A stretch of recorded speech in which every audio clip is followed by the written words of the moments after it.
showing Tory activists at a Christmas party during lockdown in 2020, saying it is indefensible. The video published by The Mirror shows workers drinking and dancing at an event in London in December last year. The Housing Secretary told the BBC the footage was terrible and would leave people feeling extremely angry. The Metropolitan Police said they were aware of the footage and are considering it. Mr Gove said 2 Tories at the gathering recently given honours by Boris Johnson should not be stripped of them. In the footage, one person is heard saying it is okay to film, as long as we don't stream that, we're like bending the rules. The Conservative Party said 4 people were disciplined over the event, although it was not named them. Police investigated the event last year and no fines were issued. The event has been reported before, but only still photographs have previously been published. The event at the Tory party's HQ was organised by the campaign team for Sean Bailey, who was running for London Mayor at the time the video was filmed. The party took place while London was under Tier 2 COVID restrictions, when people were banned from socialising indoors, except with members of their household or a spot bubble. People who wanted to socialise at that stage of the pandemic had to do so in a garden or at a pub with outdoor seating, but such gatherings were limited to groups of 6 people. Mr Bailey, who was awarded a peerage in Mr Johnson's resignation honours list last week, does not feature in the video but has previously apologised for attending. Ben Mallet, a former aide to the ex-Prime Minister who was awarded an OBE last week, is shown chatting to guests in the latest footage. Questioned about the video on BBC One's Sunday with Laura Kuenssberg, Mr Gove said he would like to apologise unreservedly. He added that people who accepted the curtailment of liberty during the COVID lockdowns would be extremely angry seeing the footage. But asked whether those awarded honours who attended the event should be stripped of their awards, he replied, "No, I don't think that." He added that the decision about who was on that list is Boris Johnson's, as an outgoing Prime Minister, adding the government needed to respect due process. In November 2022, Scotland Yard said it was taking no action against Mr Bailey nor other people who attended the gathering. In the 45-second video, people can be seen drinking and standing in groups, while a man and a woman can be seen holding hands and dancing. Labour's Angela Rayner said the attendees had openly mocked the rules of COVID pandemic. The Tories think it's one rule for them and one rule for everyone else, added the Deputy Leader. Liberal Democrat Deputy Leader Daisy Cooper, Tory MPs and ministers should be sick to their stomachs seeing this new footage. While families grieved and NHS staff worked on the front line, Conservative campaign headquarters partied.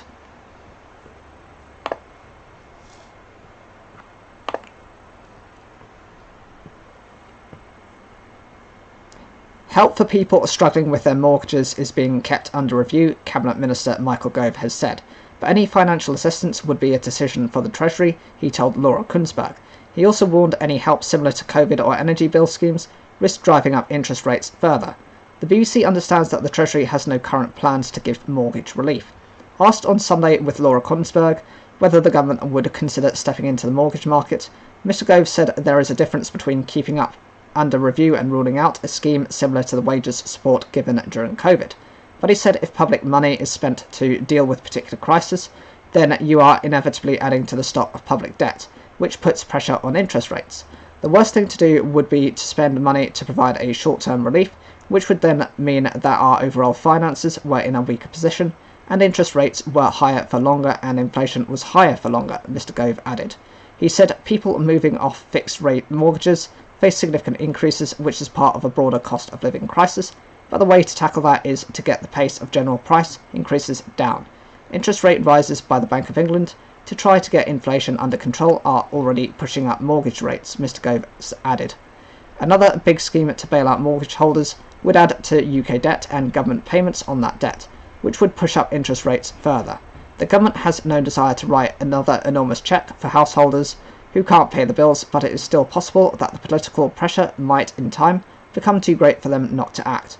A Treasury source said a bailout for homeowners would be self-defeating because it would push up inflation and prompt the Bank of England to raise interest rates. The Sunday Times reported that the Treasury has ruled out mortgage support because of this and other factors. Instead, the Treasury will ask banks to do more to stop people losing their homes, it said. Pressure on people struggling with mortgages could increase again on Thursday, with some analysts predicting the bank will raise interest rates for the 13th time in a row. David Husbands, age 43, a property valuer from Chester-le-Street in County Durham, says his rising mortgage payments are crippling him. His payments have gone from about £300 per month in early 2022 to more than £600. Because interest rates have gone sky high, I'm lucky if I'm left with £100 to live off at the end of each month, he said.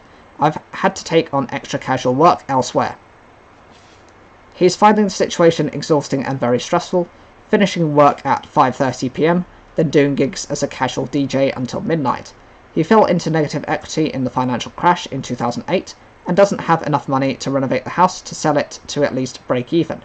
David and his husband have also put adoption plans on hold. Right now, we don't feel confident to be able to give a child a secure, safe and comfortable home. The idea of the government providing help for mortgage customers is more nuanced than the furlough jobs scheme or recent energy price guarantee. While those who had universal, less than 30% of UK households have a mortgage. Providing support for them risks alienating older voters who own their homes outright and younger people who cannot even afford to buy. That is why the government is not entirely ruling out some kind of support for homeowners, but sticking to its key pledge to bring inflation down to below 5%. In theory, that would ease everyday costs for every household. However, investors are desperate to get the economy firing, and if millions of people soon have to pay hundreds of pounds a month extra in their mortgage costs, that is money which they won't spend on eating out, buying goods or holidaying. With a growing number of mortgage customers now getting into arrears and repossessions increasingly sharply in recent months, it is a worrying time for millions of households with no easy answers. What happens if you miss a mortgage payment? A shortfall equivalent to 2 or more months repayment means you are officially in arrears. Your lender must then treat you fairly by considering any requests about changing how you pay, perhaps with a lower repayments for a short period. Any arrangement you come to will be reflected on your credit file, affecting your ability to borrow money in the future.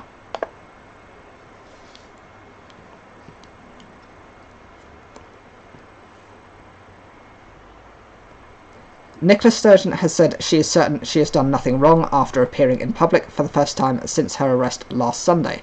Scotland's former First Minister told journalists she intended to be back in the Scottish Parliament this week.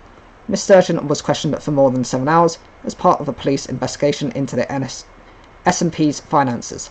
She temporarily moved out of her Glasgow home after being released without charge. Returning there a week after her arrest, the former First Minister said, "For now, I intend to go home and catch up with family. I know I am a public figure, I accept what comes with that, but I'm also a human being that is entitled to a bit of privacy." When asked if she had considered stepping back from the SNP, Ms Sturgeon said, "I've done nothing wrong and that is the only thing I'm going to assert today." Police Scotland has been investigating for the past 2 years what happened to more than £600,000 of donations given to the SNP by independence activists. As part of Operation Branchform, officers searched Ms Sturgeon's home and the SNP's headquarters in Edinburgh on the 5th of April. Her husband, ex-SNP Chief Executive Peter Murrell, was arrested before later being released without charge, pending further investigation. A luxury motorhome which cost around £110,000 was also seized by police from outside the home of Mr Murrell's mother in Dunfermline. Almost 2 weeks later, SNP Treasurer Colin Beattie was also arrested and released without charge, while further inquiries were carried out. Mr Beattie resigned as party treasurer shortly afterwards.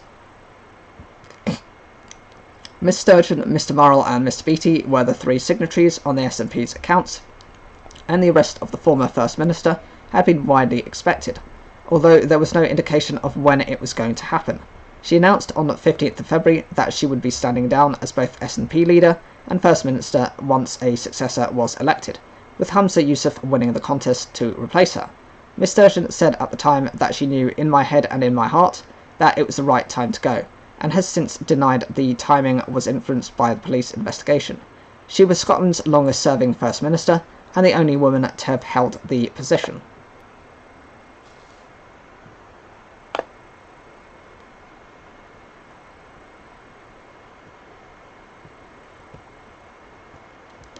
The Prince of Wales has said his children will definitely be exposed to homelessness as he prepares to launch a new project on the issue. In a Sunday Times interview, Prince William revealed he wanted them to know some of us need a helping hand. The Prince said he had been thinking about the right time to take them to a homeless shelter, like his mother, Princess Diana, did with him aged 11.